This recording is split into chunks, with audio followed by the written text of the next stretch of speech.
Puji Tuhan, Shalom dan selamat pagi bagi Bapak Ibu Saudara-saudari dimanapun kita berada di pagi hari ini. Saya percaya kita semua adalah orang-orang yang dipelihara, bahkan kita semua adalah orang-orang yang diberkati oleh Tuhan. Sebelum kita melanjutkan setiap aktivitas kita di pagi hari ini, kita akan sama-sama mendengarkan kebenaran firman Tuhan yang saya ambil dalam Kejadian 39 ayat yang kedua bagian A. Tetapi Tuhan menyertai Yusuf sehingga ia menjadi seorang yang selalu berhasil dalam pekerjaannya. Dari ayat firman Tuhan ini saya beri tema firman Tuhan yaitu kunci keberhasilan. Saudara Bapak Ibu yang ada, dari ayat firman Tuhan ini merupakan latar belakang cerita dari kehidupan seorang tokoh Alkitab yaitu Yusuf. Dan bagi saya pribadi, Yusuf ini adalah salah satu tokoh Alkitab yang bisa menginspirasi dan bisa menjadi teladan bagi kita. Kenapa Bapak Ibu Saudara? Karena kalau seperti yang kita tahu bersama dalam perjalanan kehidupan Yusuf, banyak hal yang tidak mengenakan terjadi yang harus dialami, yang harus dilalui Yusuf. Seperti yang kita tahu bagaimana Yusuf, dia harus dibenci oleh saudara-saudaranya, bahkan bagaimana saudara-saudaranya mencoba untuk membunuh Yusuf. Bahkan dia dijual 2 kali oleh saudaranya dan oleh orang Ismail. Bahkan bagaimana ketika Yusuf berada di Mesir, dia harus dijadikan budak selama kurang lebih 13 tahun. Bahkan ketika di Mesir, Yusuf harus difitnah dan ia harus dimasukkan di penjara karena sesuatu hal yang Yusuf tidak lakukan dan yang tidak pernah dia perbuat.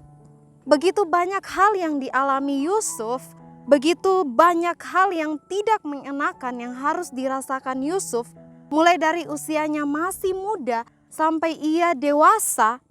Banyak hal yang menyakitkan, situasi yang sangat tidak mengenakan. Bagaimana perjalanan kehidupan Yusuf, banyaknya masalah, tantangan, bahkan begitu banyaknya tekanan yang harus dialami Yusuf.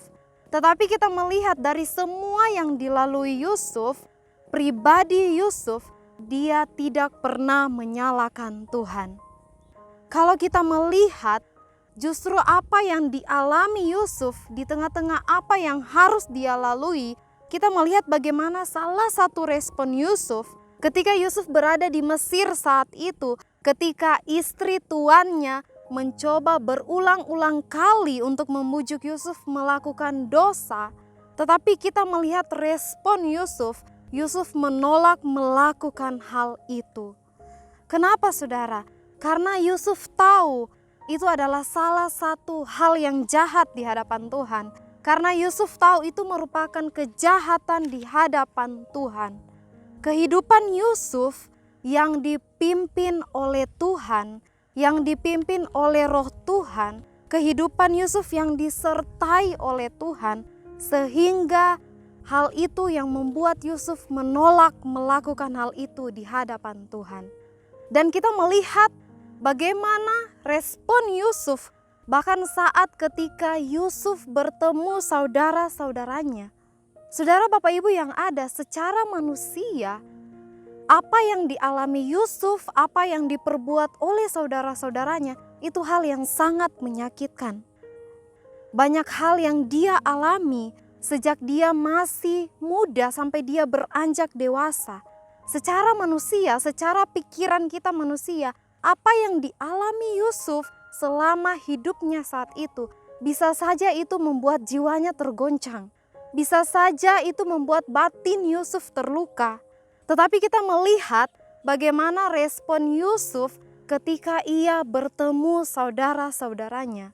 Ketika Yusuf bertemu saudaranya, justru Yusuf yang memeluk, menangis, bahkan mencium saudara-saudaranya. Bapak Ibu Saudara yang ada, secara manusiawi kita, ketika kita yang berada di posisi Yusuf, secara pikiran kita, pandangan kita sebagai manusia, mampukah kita melakukan hal yang seperti itu? Mampukah kita mempunyai respon yang sama seperti Yusuf ketika kita mengalami hal yang seperti itu? Tetapi karena kehidupan Yusuf yang mau dipimpin oleh Tuhan, tetapi karena kehidupan Yusuf yang dipimpin oleh Roh Tuhan, disertai oleh Tuhan, sehingga Yusuf mampu melakukan semua hal itu. Justru Yusuf menganggap apa yang dialami, yang dia lalui semuanya itu, Yusuf memandang itu semua perbuatan yang baik daripada Tuhan. Sehingga kita melihat dari semua yang dilewati Yusuf dalam perjalanan kehidupannya, ternyata di akhirnya apa yang diterima Yusuf, kita melihat bagaimana Tuhan mengangkat Yusuf. Bagaimana Tuhan mengangkat kehidupan Yusuf. Bagaimana Tuhan mempromosikan kehidupan Yusuf. Sehingga saat itu Yusuf menjadi penguasa atas seluruh tanah Mesir. Bahkan kalau kita melihat dan kita membaca dalam kebenaran firman Tuhan, apa yang dikerjakan Yusuf, apa yang dilakukan Yusuf, Tuhan selalu buat berhasil. Bapak Ibu Saudara yang ada, ketika kita mau hidup kita dipimpin oleh Roh Tuhan, ketika kita mau bawa hidup kita masuk dalam pimpinan Tuhan, dan ketika kehidupan kita disertai oleh Tuhan, maka kita yakin dan percaya apapun yang kita kerjakan, apapun yang kita lakukan, Tuhan akan selalu buat berhasil. Puji Tuhan, ini kebenaran firman Tuhan yang telah kita dengarkan. Kita akan berdoa buat kebenaran firman Tuhan. Segala pujian dan syukur, hormat kemuliaan hanya bagi-Mu Tuhan di tempat yang maha tinggi. Setiap kami bersyukur dan kami menyadari kalau kehidupan kami ada sampai saat ini, semua hanya karena kemurahan dan campur tangan Tuhan dalam kehidupan kami. Terima kasih karena Engkau Allah yang tidak pernah meninggalkan kehidupan kami sedetik pun. Bahkan Engkau Allah yang selalu setia berjalan bersama-sama dengan kami. Kami percaya Tuhan dalam kehidupan kami, untuk apapun yang kami lalui, untuk apapun yang Tuhan izinkan terjadi dalam kehidupan kami, apapun itu yang kami lewati dalam kehidupan kami tahu ada Tuhan di dalamnya yang akan memberikan kekuatan kemampuan bagi setiap kami. Kami percaya kami semua di pagi hari ini tanpa terkecuali kami diberkati oleh Tuhan. Ini yang menjadi doa dan ucapan syukur kami hanya di dalam nama Tuhan Yesus Kristus. Haleluya. Amin.